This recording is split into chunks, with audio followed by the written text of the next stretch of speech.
A paz do Senhor, seja bem-vindo a mais uma aula aqui do EBD em Foco. Eu me chamo Herberson e nessa aula eu vou ministrar a lição número 4, que tem como título A Sutileza da Normalização do Divórcio.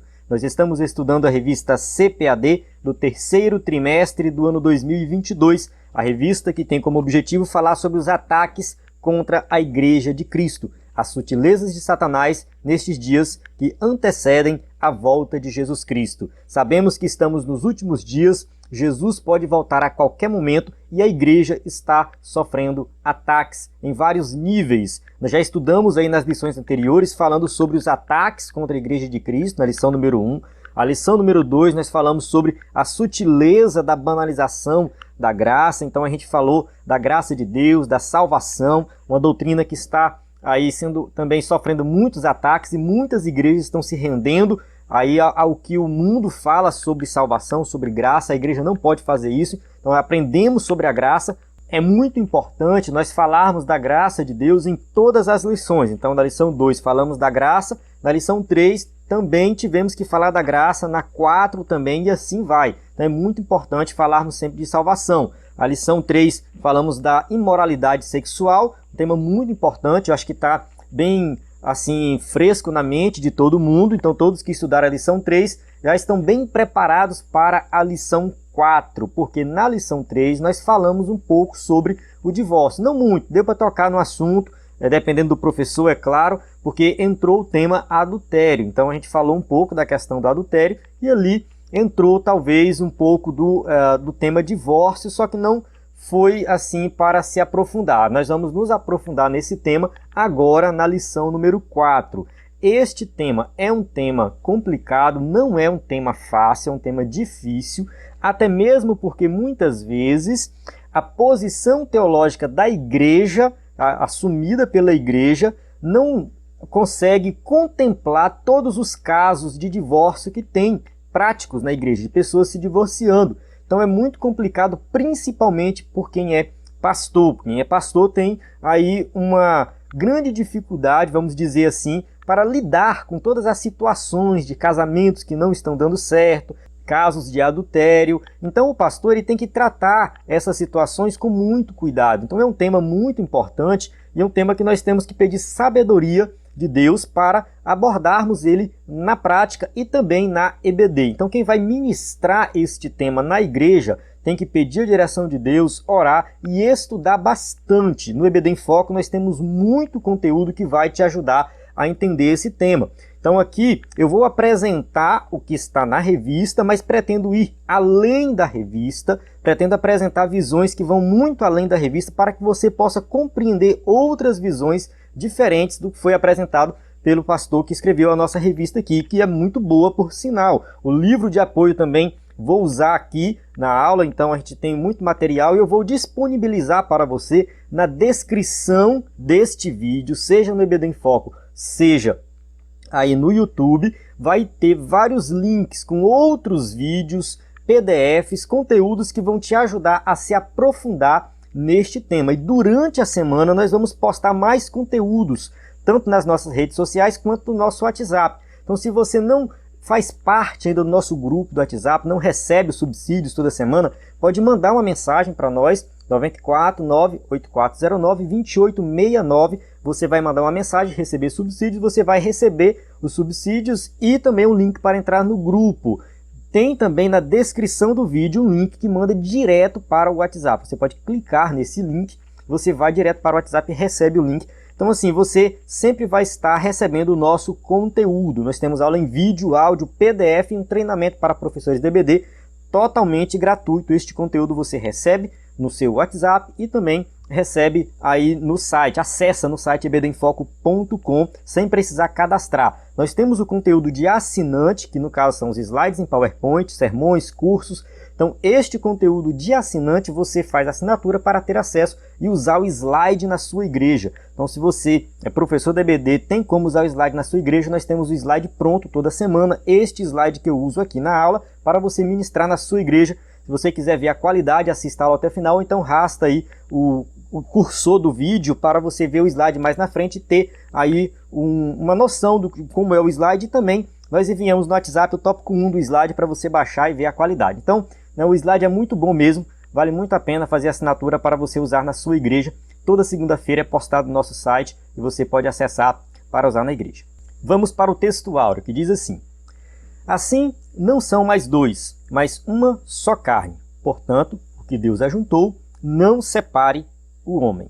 Mateus 19:6. Verdade prática: o padrão bíblico para o casamento é que ele seja heterossexual, monogâmico e indissolúvel. Essa verdade prática, ela é repetida todas as vezes que nós falamos deste tema, sobre a questão do casamento, divórcio. Então a gente sempre que trata desse tema, imoralidades sexuais e tudo mais, a gente fala isso aqui.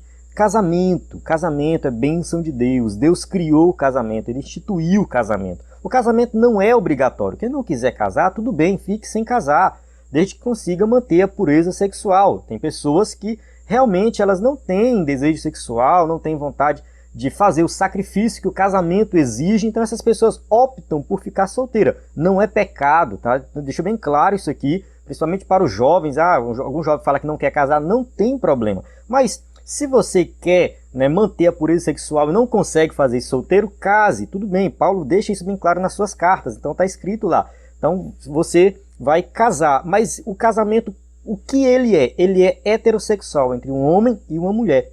Então, monogâmico, né? É um homem e uma mulher, não são duas mulheres, como acontecia no Antigo Testamento, que tinha ali, por causa da dureza do coração, a permissão de Deus para que eles casassem com mais de uma mulher. Então a explicação não é tão clara, mas alguns acreditam que por causa das guerras morreu muitos homens e para que as mulheres não ficassem solteiras, aí Deus permitiu que as mulheres, mais de uma mulher se casasse, né, com um homem. No caso, um homem tivesse ali 2, 3 mulheres, como a gente vê alguns patriarcas na Bíblia. Enfim, então assim, mas a vontade de Deus é que o casamento fosse o quê? Monogâmico, tá? E indissolúvel, que fosse para sempre. Então a vontade de Deus, o padrão de Deus, o padrão divino é para sempre. Só que acontece muitas vezes do casamento se desfazer. E aí, como que nós tratamos essa situação? Então a gente vai falar disso nessa aula. Só uma coisa, todas as vezes que a gente vai falar de divórcio, tem algumas pessoas que ficam assim, fica tratando do divórcio, por que que não fala mais de casamento, para a pessoa manter o casamento, ensina mais sobre casamento, a igreja tem que ter mais ensino sobre casamento. Irmão, é assim, eu creio que a igreja tem muitos ensinos sobre casamento. Eu acredito que a maioria das igrejas, a maioria dos pastores dão muito suporte para os casais e ensinam bastante sobre isso. Então é um tema muito mais ensinado do que divórcio, que é o tema casamento, tá? Sobre como viver bem, como o marido vai amar a esposa, como a esposa amar o marido. Isso tem muito nas igrejas. Só que o divórcio é algo que a gente não consegue fugir. Tá? Ele acontece na prática. Quantos casais divorciados tem na igreja? Então a gente tem que tratar desse tema. Então a gente não está abrindo mão de um tema para falar de outro. Não. É que tem um momento que a gente fala de casamento e tem um momento que a gente fala do divórcio. Então vamos para a nossa leitura bíblica em classe, enquanto em Mateus 19, de 1 a 9. Essa passagem aqui ela se repete em Mateus, no caso o que Jesus fala aqui se repete em outras partes de Mateus capítulo 5 também. Então a gente já estudou sobre esse tema na lição anterior, na revista anterior, melhor dizendo, que era sobre o Sermão do Monte, e teve uma lição que nós falamos sobre divórcio. Entrou esse tema divórcio nessa lição da revista sobre o Sermão do Monte. Então a gente já tem essa aula que vai te ajudar. Tá? Então o tema já ficou meio repetitivo, mas é bom a gente sempre reforçar isso aqui.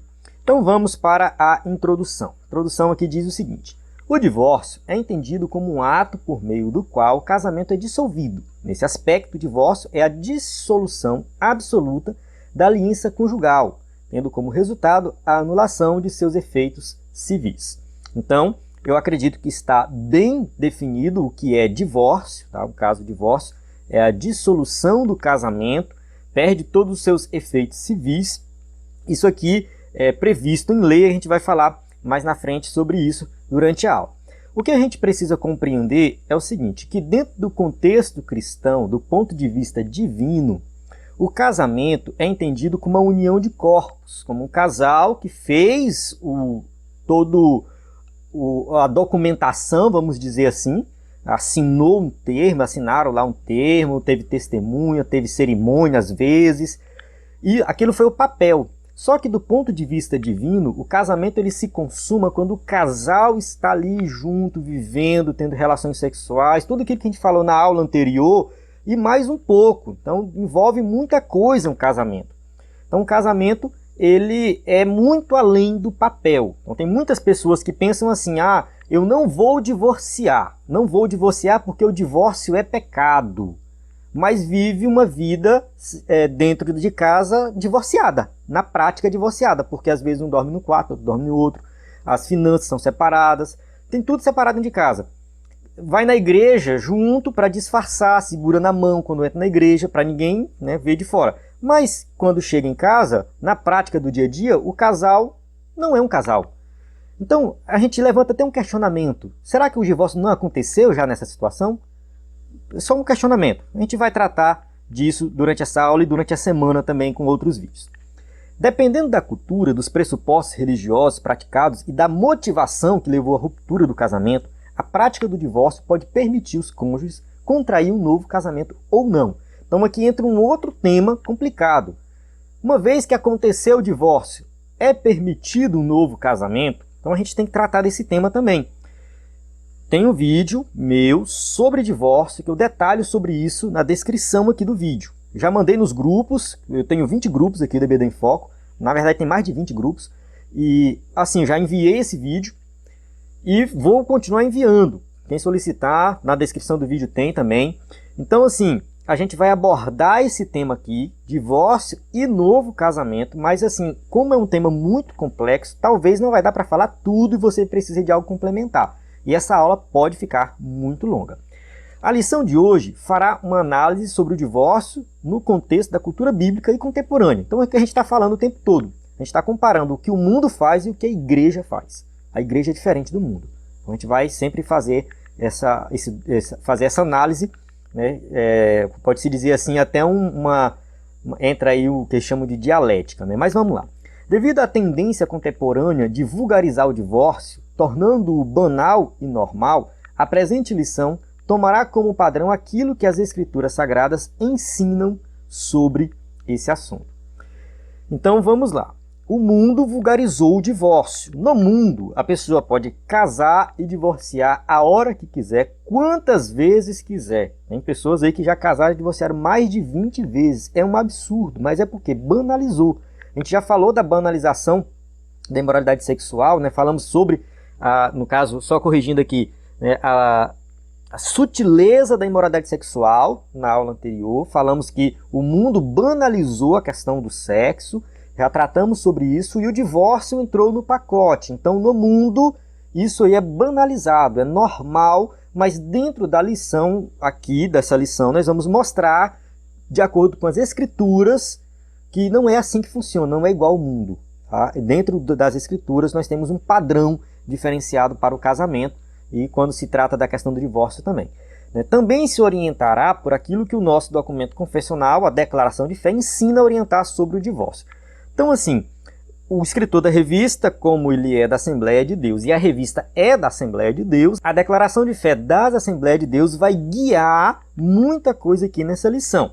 Então quem é mais confessional e quer seguir a Declaração de Fé, pode sentir alguma dificuldade porque é algo às vezes um pouco rígido. Então vamos ver que é bem conservadora. Tá? Tem algumas igrejas que são mais liberais. Eu não estou dizendo que a sua igreja deve ser mais liberal quando se trata do divórcio. O que você tem que fazer é estudar, analisar as visões, e a sua igreja vai adotar o que vocês, no caso, acharem melhor para a realidade aí da sua igreja. Então, eu sei que a maioria aqui é da Assembleia de Deus, mas muita gente que acessa a EBD em Foco são de outras denominações. Tópico 1. O divórcio no contexto bíblico. 1.1. O divórcio no contexto do Antigo Testamento. Na Antiga Aliança, o plano de Deus para a raça humana é que o casamento fosse monogâmico e vitalício. Está bem claro em Gênesis, Jesus lembra disso quando ele vai tratar desse tema, ele cita o Antigo Testamento.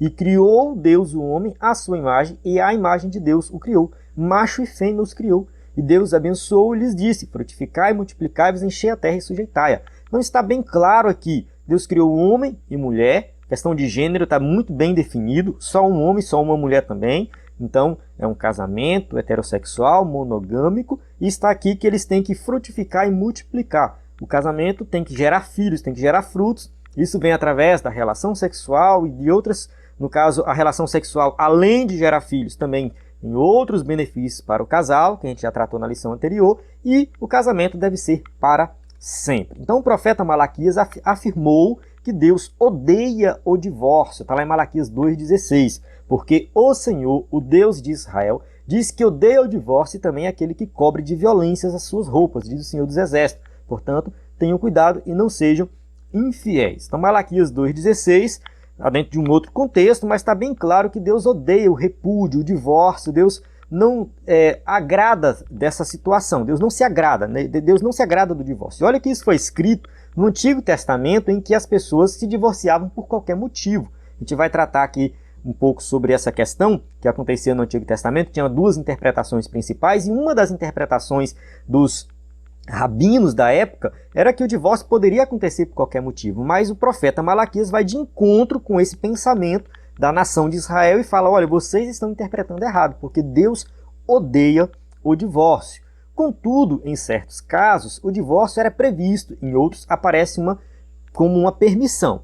Então, diz assim Deuteronômio 24:1, quando um homem tomar uma mulher e se casar com ela, então será que, se não achar graça em seus olhos, por nela achar coisa feia, ele lhe fará escrito de repúdio, e lhe dará na sua mão e a despedirá da sua casa. Então o texto continua falando aí de um outro casamento e tal, que era permitido também um outro casamento. Então o homem, ele olhava para a mulher e achava coisa feia. O que é coisa feia? O texto não deixa claro essa coisa feia.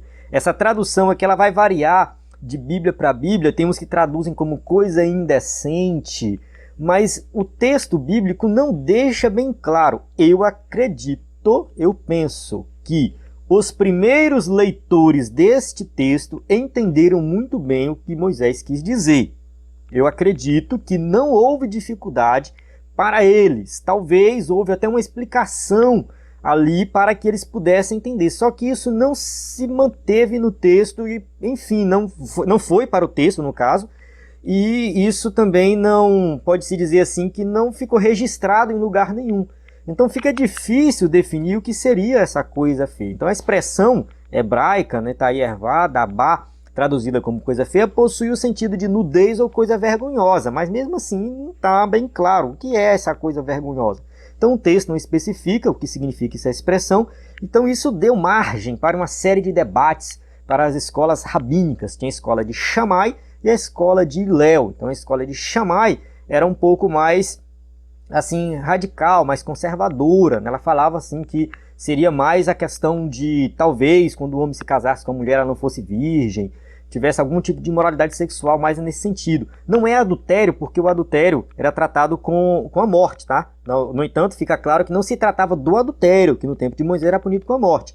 Então, não era adultério. E a escola de Hillel já dizia que era qualquer coisinha. Se a mulher deixasse a comida estragar, o homem poderia divorciar, tá? Se a mulher quebrasse um prato, ele poderia divorciar dela. Então a mulher muitas vezes era tratada com, assim, não vou dizer como um objeto, porque ela era muito valorizada na cultura judaica quando se compara com outras culturas. Quando a gente olha para os sumérios, o escritor da revista, no seu livro de apoio, ele chega a citar o Código de Hammurabi, que era um código da época de outras nações, no caso dos sumérios. Lá nos sumérios a mulher era tratada como um objeto mesmo. Lá na cultura judaica não, mas de certa forma a ideia do divórcio partia do homem e não da mulher. Então, de certa forma, a mulher não tinha tanta autoridade aí, mas ela tinha permissão para casar de novo. Então, pelo menos isso acontecia. Então, ela casaria de novo. O marido dela largou ela por qualquer motivo, qualquer coisinha. Aí ela se casava de novo. Então, tinha essas duas interpretações, essas duas escolas. Bem, vamos lá. Fica claro também que após o divórcio, a mulher poderia se casar com outro homem, que nesse caso ela não estaria cometendo adultério. Então isso aí, né, já deixei bem claro. Em outras palavras, em tal circunstância, o seu segundo casamento era legítimo, mas seu primeiro marido, de quem ela havia se divorciado, não poderia se casar com ela, novamente com ela. Então assim, a mulher separava, casava com o outro morreu, ela voltava para casar com o primeiro? Não, não pode. Ela não poderia fazer isso. Tá? Isso era para evitar vários problemas que poderiam surgir a partir daí. Então não era aquele negócio de, divorciou, então a vida segue, o homem não pode casar com ela de novo, vai casar com outra, não vai voltar para ela. Então isso não era permitido, voltar a casar com o primeiro marido, Aí da mesma forma, no caso, a proibição para os dois aí. Então ficou bem claro, acredito que ficou bem claro como que era no Antigo Testamento.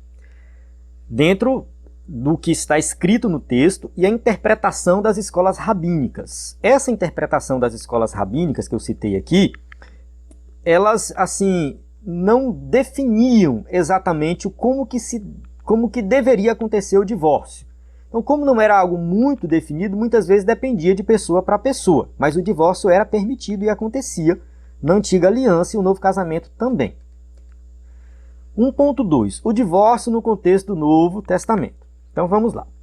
No texto de Mateus, capítulo 19, Jesus mostra que o plano original de Deus é que o casamento dure para toda a vida. Então Jesus deixa isso bem claro. Eu recomendo você ler Mateus 19, que é a nossa leitura bíblica em classe. Eu sempre avanço essa leitura para ganhar tempo no vídeo, mas não se preocupe. A gente vai, de vez em quando, vai citar aqui algum versículo. Ele também rejeita todas as outras razões ou motivos dados pelos fariseus para justificar o fim do casamento, inclusive a coisa feia citada na lei de Moisés, ou coisa indecente. Então, assim, os fariseus, quando chegaram para Jesus, eles queriam saber qual escola rabínica Jesus seguia. E aí, Jesus, qual que você segue? Shammai ou Hillel? Conta aí para nós. Eles esperavam que Jesus definisse uma coisa. Eu sigo tal escola, eu acredito que é desse jeito. Ou eles esperavam que Jesus explicasse o que é coisa feia, que Jesus ficasse debatendo.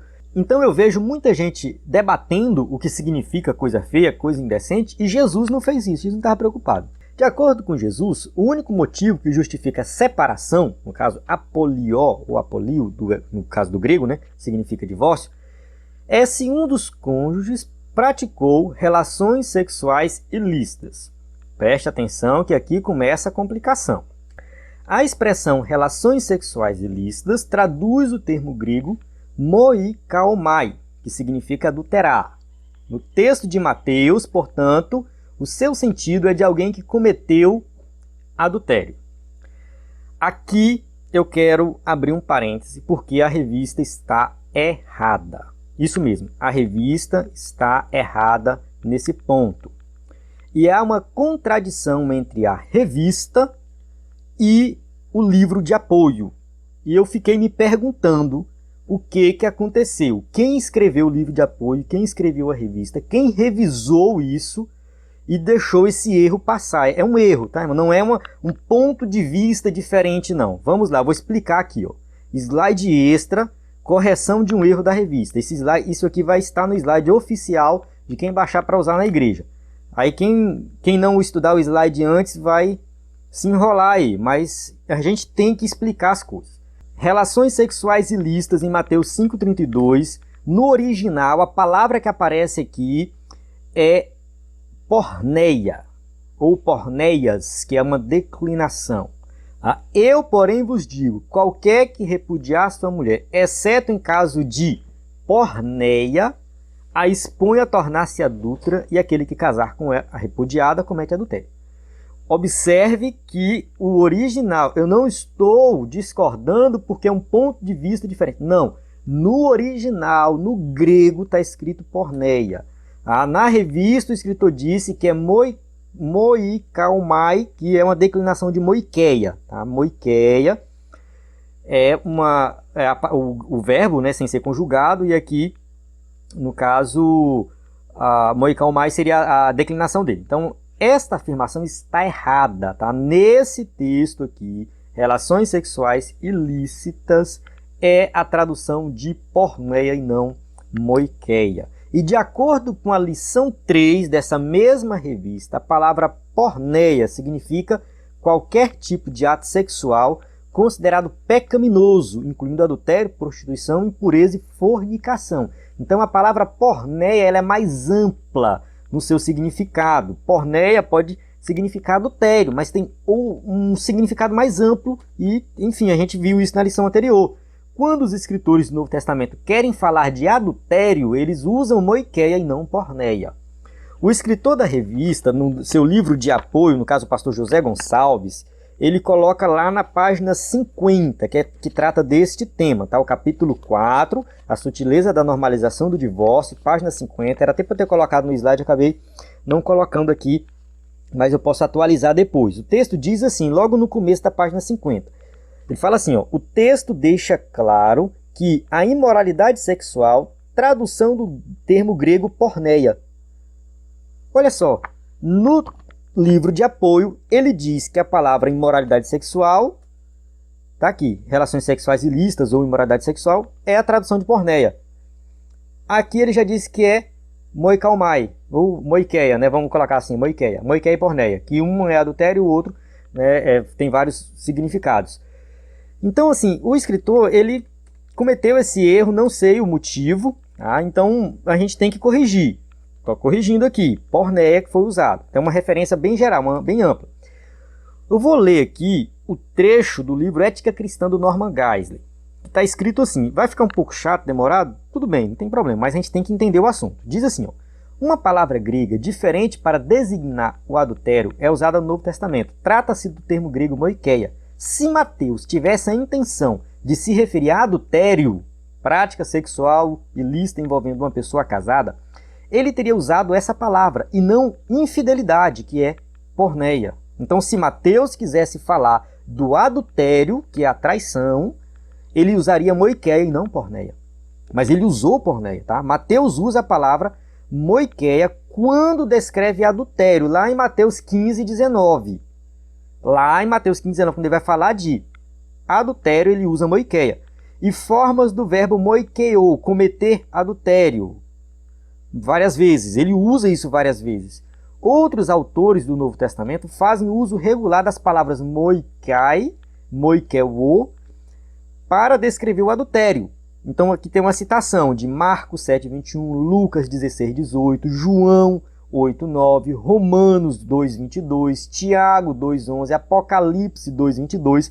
Então todas as vezes que eles querem falar de adultério, eles usam essa palavra moikeia, moikeo, é a declinação. Em algumas passagens, as duas palavras, infidelidade, que é porneia, no caso, e adultério, moikeia, são usadas de forma recorrente e distinta uma da outra. Por exemplo, Jesus disse, porque do coração é que saem adultérios e imoralidade sexual. Então, lá em Mateus 15, 19, está bem claro que Jesus usa assim, do coração sai moikeia e porneia. Voltando aqui no versículo, fique bem claro que a palavra usada aqui por relações sexuais ilícitas é porneia e não moikeia. Então, Mateus está se referindo aqui a algum tipo de relação sexual ilícita que dá direito ao divórcio. E eu vou aproveitar aqui, que já que eu estou dentro desse tema, e já falei do Norman Geisler, eu vou apresentar a visão do Norman Geisler e já vou falando para você assistir o meu vídeo que eu falo somente sobre esse tema.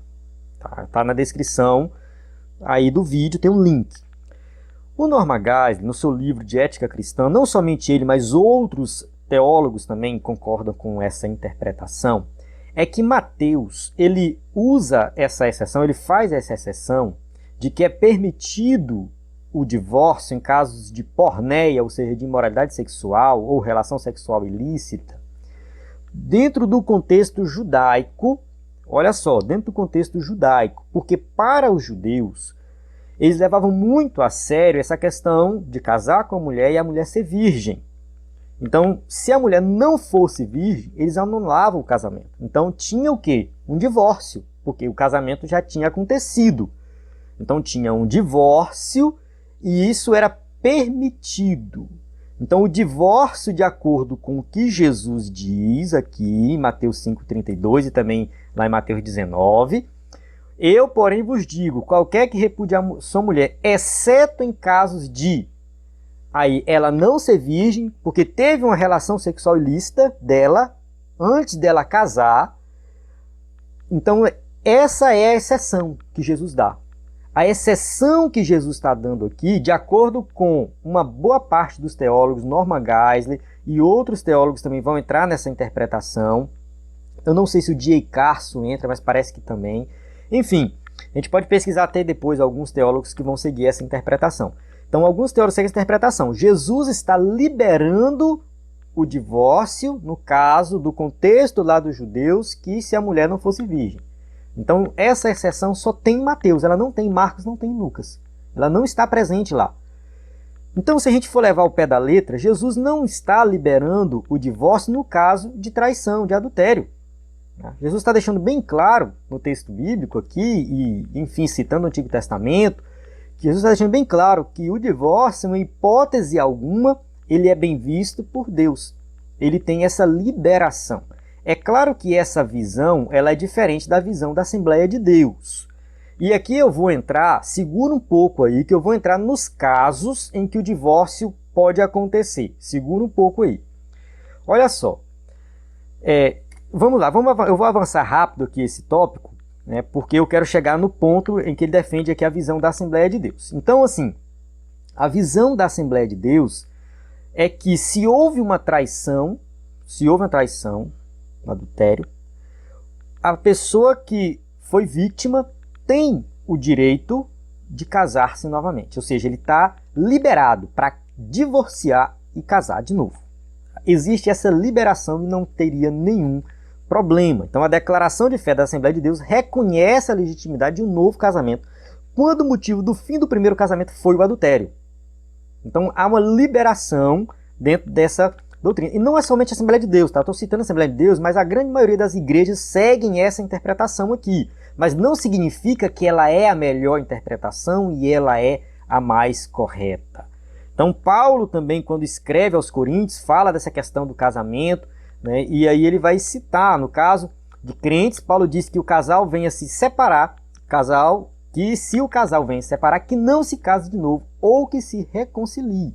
Então, se é crente, olha, vocês não se separam. E se por acaso se separar, volte, né, volte a viver junto, ou então não se case. Então, a ideia é essa, 1 Coríntios 7, 10 e 11. Todavia aos casados, mando eu, não o Senhor, que a mulher se não aparte do marido. Se, porém, se apartar, que fique sem casar, ou que se reconcilie com o marido, e que o marido não deixe a mulher. Quando Paulo fala, mando eu, não o Senhor, não é que Paulo está falando assim, o meu ponto de vista não é o ponto de vista de Jesus, não. Não é isso. Ele está falando assim, Jesus não tratou desse assunto, mas eu estou tratando. Então, Paulo está falando inspirado pelo Espírito Santo. Então, isso aqui não tem menos autoridade do que as palavras de Jesus, não, viu? Tudo tem a mesma autoridade. Tanto Mateus, que registrou as palavras de Jesus, quanto Paulo, que está tratando desse assunto, eles foram inspirados pelo Espírito Santo. Então, aqui Paulo está dizendo que tem que permanecer casado, né, e se separar, que fique sem se casar. Então, no caso de casamentos mistos, que é o caso de um que é crente e outro não, aí, no caso, o descrente abandona a esposa, vai embora, né, vai embora. Então, entende aqui que eles não estão, a mulher não está sujeita à servidão, ou o homem não está sujeito à servidão. Então, um é crente, o outro não é, e ele vai embora, abandonou lá, vai embora. Nesse caso, né, esse entendimento é seguido pela declaração da Assembleia de Deus, que é o caso da pessoa ter a liberação para casar de novo. Né? O homem foi embora, aí a mulher casa de novo. Um é crente, outro não é, no caso, né? A mulher foi embora, aí a pessoa que ficou casa de novo, e enfim, foi abandono do lar, abandono do cônjuge. Agora vamos ver o seguinte. Eu falei, agora há pouco, que na visão do Norman Geisler, nesse livro que eu citei aqui, o livro Ética Cristã Norman Geisler, o divórcio ele não é permitido nem em casos de adultério. Em nenhum caso o divórcio seria permitido. Aí entra a questão, e quando acontece adultério? E quando acontece agressão física ou psicológica? Quando acontece, sei lá, vários outros problemas que podem levar a um divórcio, que pode levar a uma questão insustentável no casamento. O Norman Geisler vai tratar desse tema da seguinte maneira. Existe, né, o que ele chama de absolutismo graduado. O que é o absolutismo graduado? É quando você chega num conflito ético em que tem uma situação que você tem que tomar uma escolha errada para um lado ou uma escolha errada para o outro. Dos dois lados a escolha é errada. E você vai escolher o mal menor, tá? Aquilo que menos prejudica. Então preste atenção, um caso em que o marido trai a esposa com frequência. Então aconteceu o adultério? Aconteceu. Então converse, peça perdão, tenta viver. O pastor tem que tentar reconciliar, ajudar na reconciliação, enfim, tenta viver. O perdão tem que vir em primeiro lugar. Tá? O perdão tem que vir em primeiro lugar para que o casamento se mantenha. Às vezes tem filho envolvido, o divórcio sempre vai ser problemático. Então, evite a todo custo.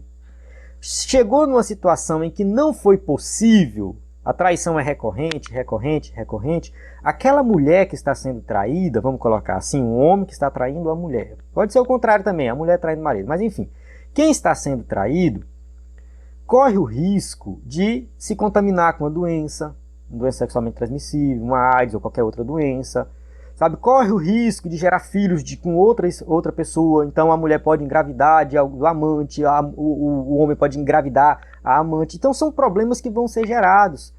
A partir daí tem a questão da moral dentro da sociedade, como que fica a vida de alguém que está sendo traído o tempo todo, está na igreja ainda. Então assim, é bem complicado manter um casamento desse, não é certo. Então a pessoa chega num conflito ético que ela tem que tomar uma decisão. Ou ela vive um casamento que está destruindo a vida dela, moral, fisicamente, enfim, ou ela se divorcia. Ela ou ele, no caso, né? O homem ou a mulher, se divorcia, pede o divórcio. Nesse caso, o divórcio, ele não é bem visto por Deus, continua sendo errado, continua sendo pecado, mas não é um pecado imperdoável. Deus vai perdoar. Ele é uma decisão ética extremada. Chega numa situação de extremo. Eu não estou aqui dizendo que qualquer coisa vai levar ao divórcio. Não é isso. É uma situação extrema. O homem sai para beber, que acontece muito. Chega em casa com uma cara cheia de cachaça, bate na mulher, bate nos filhos, quebra os móveis. Tem como viver no casamento desse? Tem gente que diz que sim. Não, tem que viver, tem que viver. A mulher tem que se submeter a isso. Ela tem que apanhar. Ela tem que ficar apanhando o marido, tem que ficar vendo os filhos apanhando o marido, porque Deus vai abençoar. Irmão, eu não concordo com isso. Quem quiser concordar, que concorde. Mas nesse caso, é um caso de conflito ético e o divórcio é a melhor saída. É um remédio amargo, vai ter várias complicações, vai ter consequências, é um pecado, mas Deus perdoa e abençoa. Eu acredito que numa situação dessa, Deus vai perdoar o divórcio, a pessoa pode casar de novo e ela vai ser abençoada nesse novo casamento. E a gente tem vários exemplos disso dentro das nossas igrejas. Eu sigo essa interpretação, que é a interpretação do Norma Geisler, até mesmo quando a gente fala do novo casamento, entra essa complicação de tipo assim, pode casar de novo, mas imagina o seguinte, a pessoa que está solteira, ela entra também num conflito ético que ela pode chegar numa situação bem complicada na vida de solteiro, que é mais pecaminoso, ela peca muito mais solteira do que casando de novo. Então é melhor casar de novo e pedir perdão para Deus e viver uma vida casada com outra pessoa do que ficar solteiro pecando, se envolvendo com relações sexuais ilícitas de forma geral. Então a gente tem que analisar a situação e pesar as coisas. Tem base bíblica esse pensamento, porque isso é um pensamento normagaz e tal. A gente vê na Bíblia o caso das parteiras de Faraó que mentiram para Faraó, dizendo que os filhos das hebreias, no caso, nasciam antes dela chegar, né? Quando ela chegava, a mulher tinha dado à luz. Era mentira. Mas Deus abençoou elas por isso. Porque era uma situação de conflito ético. Se elas contassem para Faraó, o Faraó ia matar as crianças. Então, ela optou por um pecado para não cometer um outro pecado, que era ser o pecado de matar as crianças. O caso de Raabe também foi uma decisão ética que Raabe teve que tomar, que ela mentiu sobre os espias. Ela cometeu uma mentira, mas Deus abençoou ela por causa daquela mentira. Não é porque Deus passa o pano para a mentira em algumas situações, não é isso. Foi pecado. Ela pagou o preço pelo seu pecado. Enfim, ela pecou ao mentir. Só que ou ela mentia, ou ela entregava os espias e eles morreriam. Então seria um pecado muito maior. Então o mal menor foi escolhido. Então tem várias situações na Bíblia que a gente consegue observar isso. E não é algo direto, é algo indireto, mas faz sentido quando a gente traz para o nosso contexto prático. Quem é pastor sabe que no dia a dia, quando trata dessas situações de divórcio, novo casamento, é bem complicado. E a gente tem que se abrir aí para novos pensamentos, novas interpretações. Certo? Acho que eu já passei bastante tempo nesse tópico, mas eu acho que é porque era necessário, tá? Então a gente vai entrar agora no tópico 2 sobre a sutileza da normalização do divórcio. 2.1, o divórcio no seu aspecto legal. Tá? Então vamos lá. A legislação brasileira já foi muito rígida, né, muito mais rígida a respeito do divórcio. Contudo, nas últimas décadas, as razões que justificam o divórcio podem ser várias. Então a lei brasileira ela já não é tão rígida e é permitido o divórcio em qualquer situação, qualquer circunstância. Basta a pessoa querer divorciar. A partir da Constituição de 1988, passou-se a permitir divorciar-se e recasar quantas vezes fosse preciso. no aspecto legal da legislação brasileira, é muito fácil alguém se divorciar e se casar novamente. Assim, eu vou só fazer uma observação, que quando a gente fala do que o que acontece no mundo, a gente começa, né, olha só o que acontece no mundo e tal. A lei permite, a lei do mundo permite, mas a lei de Deus não. Então a gente começa por aí. A segunda coisa é a questão das estatísticas sobre o divórcio.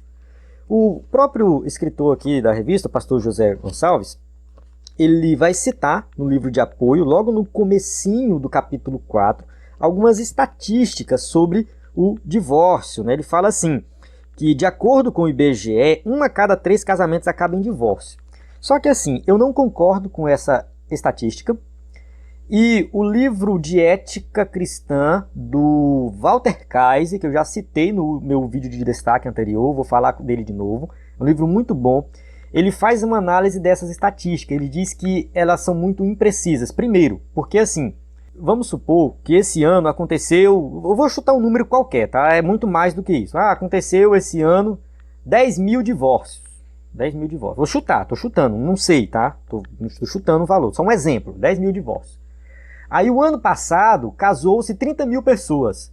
Aí a gente fala assim, olha só, de 30 mil de casamento, aconteceu 10 mil divórcios.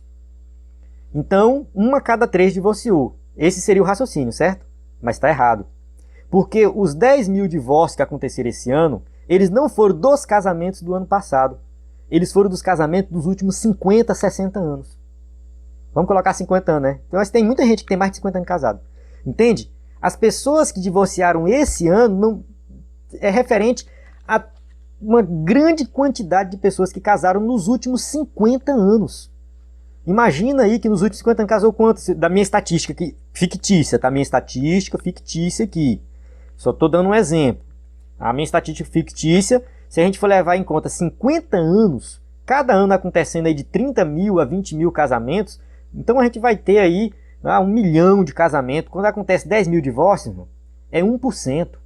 Então, quando a gente faz o cálculo certinho, é 1% dos casamentos que chegam ao divórcio. Então, não é tão exagerado assim. Mas também não é motivo para a gente não se preocupar.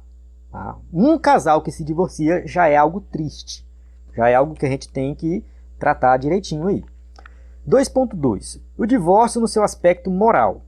Além do aspecto legal do divórcio, como cristãos, necessitamos saber do seu aspecto moral. O que é o aspecto moral do divórcio? Está relacionado ao nosso comportamento, principalmente diante de Deus, diante da sociedade e diante de Deus. E não tem nada a ver com a lei do mundo, o que a lei diz. Então, para um descrente, qualquer razão ou motivo justifica a prática do divórcio, um novo casamento. Mas o cristão deve se perguntar se isso é moral, é moralmente correto. O Estado garante o seu aspecto legal, contudo, a Escritura define o seu aspecto moral. Trocar a esposa por uma mais jovem ou abandonar o marido por um mais rico e famoso são práticas normais do mundo e contam com um amparo legal do Estado. Então isso é normal para o mundo, mas para a igreja isso não pode acontecer. Então, quando eu tratei desse tema na última vez, alguém falou, na minha igreja teve um irmão aqui que largou a esposa porque já estava um pouco velha e aí pegou uma mais novinha. E ficou tudo bem, tá? Normal. Tá errado isso aí. Totalmente errado. Eu penso que uma pessoa que faz isso, ela nem sequer é crente. Ela nem se converteu ainda. Contudo, isso é moral para o cristão. O crente pode fazer isso? No caso de pastores, além do aspecto legal, deve-se levar em conta, sobretudo, o aspecto moral do divórcio. Então a gente tem que pensar também o caso de pastores, tá? Pastores que acabam adulterando, divorciando, enfim. Então, alguns se divorciam, mas nunca deveriam ter feito. Há um preço alto para se pagar. Aqueles que se arriscam a desobedecer a palavra de Deus, forçosamente terminam machucados. O divórcio, ele nunca vai ser algo bom, algo perfeito, algo que vai ocorrer tudo bem. Nunca vai ser. Não vai ser. Não adianta que não vai ser. Mesmo em situações em que ele é necessário, mesmo em situações em que a única saída seja o divórcio, ele não vai ser uma coisa boa. Eu estava lendo recentemente uma reportagem, estava passando o campeonato de vôlei e estava acompanhando aqui, aí eu fui pesquisar sobre o Bernardinho, que estava treinando a equipe da França. Falei, será que o Bernardinho ainda está treinando a equipe da França? Tem mais de ano que ele foi para a França treinar. Ele abandonou a equipe da França, se eu não me engano, no mês de abril. Não disse o motivo. Quando foi agora recentemente, ele deu uma entrevista, ele falou que foi porque ele entrou num processo de divórcio, a filha dele ficou com a mãe, mas ele não estava próximo para dar apoio a ela. Então, ele não deu muitos detalhes, mas deu a entender que o que levou ele a deixar de treinar aquela equipe, ganhar muito dinheiro que ele estava ganhando, foi justamente um problema de divórcio, um problema na família, um problema familiar, que ele teve que dar apoio aos filhos num momento tão difícil. Então, assim, sempre vai ter alguém que vai sair machucado, sempre vai ter problemas. Tá? Então, a gente vai entrar aqui no tópico 3, o divórcio e a prática pastoral. 3.1, a pessoa do divorciado. O divorciado ou a divorciada é uma pessoa que, como tal, deve ser vista. Quem passou por um processo de divórcio sabe o que é, o quão traumático isso é. Então, é muito traumático. É muito traumático. Não pense que eu vou optar pelo divórcio, que é a melhor saída e vai ser tudo bem. Não. Não vai ser tudo bem. Vai ser muito problemático. Deus vai te perdoar, Ele vai te abençoar, mas você vai sofrer as consequências disso. Principalmente se não for um motivo, que eu vou dizer assim, válido entre aspas, né? Um motivo válido. Aquela pessoa que divorcia por qualquer coisinha. Não gostei desse, não estou muito bem aqui, eu vou divorciar. Esses aí são os que sofrem consequências. E eu acho que eles nem são crentes, que eles tomam essa decisão. Então, sentimento de rejeição, medo e abandono muitas vezes continuam presentes na vida de quem passou por uma separação. Isso fica mais complexo quando há filhos gerados no relacionamento. A alienação parental é uma tentação, mas nunca a forma mais adequada a ser buscada. O que seria essa alienação parental? É claro que tem muitos aspectos a serem analisados, mas de forma bem resumida é quando um dos cônjuges tenta convencer o filho de que ele é melhor do que o outro. Né? Então, fica comigo porque eu sou melhor do que tua mãe, ou fica comigo porque eu sou melhor do que teu pai. Então tenta colocar os filhos contra o pai ou contra a mãe. Então acontece, isso é uma tentação, porque tem filho envolvido. A pessoa vai divorciar, ela quer ficar com os filhos. Claro, o homem quer ficar, a mulher quer ficar, às vezes, e fica aquela confusão, aquela briga. Então sempre um vai ficar tentando colocar na cabeça da criança de que, né, o outro lado é o errado e tal. E isso é problemático, principalmente para a criança. Então, divorciados devem obter aconselhamento pastoral e, concomitantemente, o acompanhamento psicológico não deve ser negligenciado. Então, sempre que aconteceu o divórcio, chegou o ponto que aconteceu, seja um motivo bom, ruim, permitido, não interessa. Aconteceu. Procure o seu pastor, procure acompanhamento psicológico, procure apoio da família para que não venha acontecer coisa pior mais na frente. 3.2, o divorciado como cristão. Outra coisa acerca de quem passou por um processo de divórcio diz respeito à sua condição de membro da igreja. Isso aqui é muito importante porque muitas vezes o divorciado ele é mal visto na igreja. Então isso é problemático. Né? Talvez esse seja um dos principais desafios pastorais da atualidade. Os pastores são desafiados dia a dia a tratar com essa questão. Então os pastores realmente eles são desafiados a tratar situações práticas nesse sentido. Às vezes a gente fica muito preso na teologia e esquece que tem uma situação prática, que tem ali uma pessoa, um ser humano, uma família que foi destruída, uma família que está entrando nesse processo de divórcio e que precisam de apoio e o pastor tem que tratar, o pastor também tem que saber lidar com essas questões. Então a rigidez nesse sentido às vezes pode até prejudicar mais do que ajudar. A gente tem que ter, não é que então vai escancarar tudo, não vive o evangelho mais, não é assim. Mas a gente tem que ter muito cuidado porque, num caso, a gente pode chegar assim, eu vou dar um exemplo aqui, tá? Um exemplo qualquer que eu estou criando, tá? Não é um exemplo que aconteceu.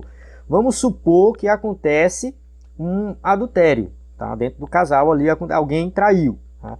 Aí o pastor chega e fala assim, olha, tem que divorciar, porque a Bíblia está dizendo que no adultério vocês, né, não vou dizer que tem que divorciar, vamos colocar assim, é permitido, aproveita a chance, seria mais ou menos isso. Então alguém pode falar assim, já que teve adultério, vamos aproveitar a chance. Não, a abordagem não é essa, a abordagem, olha, aconteceu, foi errado, mas tem como ter perdão? Tem como reconciliar? Tem como esquecer, ou pelo menos tentar viver? A ideia é manter o casamento, essa é a ideia. Pode acontecer também de casos de que a mulher está sendo traída com frequência, às vezes ela é no caso, o marido chega a agredir ela, e ela chega para o pastor e o pastor fala, não, tem que viver porque tem que aguentar, irmã, vai orar, irmã, que Deus vai te abençoar. Então tem que ter cuidado com isso, porque o divórcio é pecado, a gente acredita que o divórcio é errado, e você tem que aguentar o teu marido te batendo todos os dias. Não está errado isso aí. Eu acho que nesse caso, o pastor, além de orientar o divórcio, ele tem que orientar ela a chamar a polícia, tá? Para ele ser preso. A gente também não pode ficar, né, não, tudo bem, vai orar que Jesus vai abençoar. Não. Então a gente tem que saber tratar dessas questões. Então é bem complicado e aí cabe a cada pastor que vai tratar dessa questão orar, pedir direção de Deus, estudar para tomar a decisão correta. Os casos de divórcio se multiplicam e as razões que os motivaram nem sempre são bíblicas. Cada situação deve ser analisada com cuidado, de forma que o divorciado não deixe de ser visto como alguém amado por Deus. Contudo, que esse amor não sirva de justificativa para anular a justiça de Deus, que exige uma vida que se orienta por sua palavra. Então a gente chega aqui no final, então a gente tem que procurar um equilíbrio, entender que quem se divorciou ainda é alguém que precisa de salvação, que precisa da ajuda divina, e que, claro, se arrependeu dos seus pecados, vai morar no céu, sim, não tem. E isso, porque foi condenado agora, divorciou, é pecado, você vai para o inferno. A Bíblia diz que o único pecado imperdoável é blasfêmia contra o Espírito Santo. Esse é o único que é falado na Bíblia. Então, casamento, no caso divórcio e novo casamento, pode até ser pecado, mas não pode ser tratado como algo imperdoável. É algo que Deus pode sim perdoar e a cura pode acontecer. Vivo numa igreja, congrego numa igreja em que não permite. O que eu faço? Olha, se a tua consciência não te acusar, entenda o seguinte, Paulo fala sobre isso, dessa questão da consciência. Porque não adianta nada você tomar uma decisão e a sua consciência não se convenceu ainda, você não entendeu a situação, tá? Você ainda acha que está errado, então é problemático. Mas se a tua consciência não te acusar, e você acha que assim, não, eu cheguei num ponto em que o divórcio ele é necessário, não tem como, é impossível, e uma vez que divorciou, a pessoa pode falar, eu quero casar de novo. Então, nesses dois casos, a igreja pode, o pastor, enfim, a igreja pode se opor, a doutrina da igreja pode se opor. E se a sua consciência não te acusar, eu recomendo você procurar uma igreja que aceita. Enfim, mas é questão de respeito até pela igreja, porque às vezes você tem um ponto de vista teológico que não bate com a tua denominação. Muda de denominação, irmão. Não faz sentido você ficar, às vezes, é claro que você não vai ficar mudando de denominação todas as vezes que você encontrar um ponto de vista teológico, que você discorda. Por exemplo, porque eu estou na Assembleia, eu não acredito que Jesus volta antes da grande tribulação. Para mim, Jesus volta depois. Aí eu mudo para Batista. Na Batista eu não acredito, eles não acreditam em batismo do Espírito Santo. Então eu vou mudar para Presbiteriano. Então vai virar uma bagunça a tua vida. Mas situações mais que envolvem a tua vida pessoal, o teu bem-estar, se a tua igreja estiver te prejudicando, aí eu acho que é válido. Eu acho que é válido porque, principalmente quando se trata dessas questões de casamento, divórcio, novo casamento. Então tem pessoas que estão dentro da igreja deprimidas, porque a doutrina da igreja não sabe tratar com aquela situação. Então é o meu ponto de vista também, não é um ponto de vista que eu estou tirando alguma conclusão bíblica aqui, mas é uma coisa prática, tá? Eu estou falando da prática, do dia a dia. Teologia pastoral é teologia prática. Claro, a gente vai usar as escrituras, baseado nas escrituras, mas nem tudo está explícito na Bíblia. Tem casos e casos que tem que ser analisados separado. Quem é pastor sabe disso. Conclusão diz assim: vimos nesta lição o divórcio sob a perspectiva de diferentes culturas e em diferentes contextos, no caso, cultura do mundo e cultura da igreja. Tá? Observamos que na atualidade há uma tendência entre os cristãos de enxergar o divórcio como normalidade. Então, assim, a gente está falando dos ataques que a igreja sofre. Então a igreja não pode se render a esse ataque, achar que o divórcio é normal. Não. Sempre errado. Deus odeia o divórcio. Essa é uma postura perigosa, arriscada e até mesmo pecaminosa. Qual é a postura perigosa aqui? Achar que o divórcio é normal. Então achar que o divórcio é normal é uma postura perigosa. Mas a gente tem que olhar para a Bíblia e ver que isso não é normal. Isso porque as Escrituras contêm princípios e preceitos que moldam os relacionamentos humanos. Casamento é uma instituição divina que reflete o ideal de Deus. Portanto, e devido à nossa condição de pecadores, o divórcio deve ser visto como uma anormalidade desse ideal divino. Então o divórcio ele acontece por quê? Porque nós somos pecadores. Ainda temos a natureza pecaminosa. Somos salvos em Cristo Jesus, mas ainda estamos contaminados neste mundo que jaz no maligno, enfrentamos vários problemas e nem tudo é perfeito, nem tudo sai dentro da normalidade. Nem tudo nem tudo permanece dentro da normalidade. Muitas vezes sai para a anormalidade, para aquilo que é pecado, para aquilo que é errado. E quando sai, nós encontramos numa situação de conflito ético e muitas vezes é necessário o divórcio. É um remédio amargo, é uma coisa ruim, mas às vezes acontece. E quando acontece, a gente tem que saber tratar. Chegamos aqui no final, né? O vocabulário está aqui, alienação parental, vou ler aqui só para reforçar. Processo em que a criança ou adolescente é induzida, mediante diferentes formas e estratégias de atuação, a destruir os seus vínculos afetivos com um dos genitores, pai ou mãe. Então, como eu falei no começo, quando um dos pais tenta induzir a criança a não gostar do outro, o pai ou a mãe. Então a gente chega aqui no final, tem as perguntas da revista, tá? Você que usa o slide na sua igreja, você pode passar aí com seus alunos, reforçando o nosso conteúdo do EBD em Foco, conteúdo completo da lição, e também o nosso conteúdo para assinantes, que são os slides em PowerPoint, sermões e cursos. Então, acesse ebdemfoco.com para você aprender aí a ministrar uma aula de excelência. A paz do Senhor, até a próxima aula.